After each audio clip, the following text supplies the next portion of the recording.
Aksi pencurian di sebuah kafe di kawasan Ubung Denpasar terekam kamera CCTV.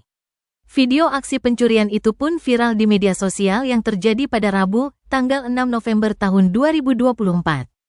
Dalam video yang tersebar di media sosial, terlihat seorang pria masuk ke dalam sebuah kafe. Pria tersebut masuk dengan membobol tembok kafe yang terbuat dari kayu. Dalam rekaman, pria tersebut berjalan mengendap-endap dengan membawa senjata tajam. Ia sempat melihat ke arah kamera CCTV. Dalam keterangan video, pencuri tersebut terlihat mengacak-acak meja kasir untuk mencari barang-barang berharga.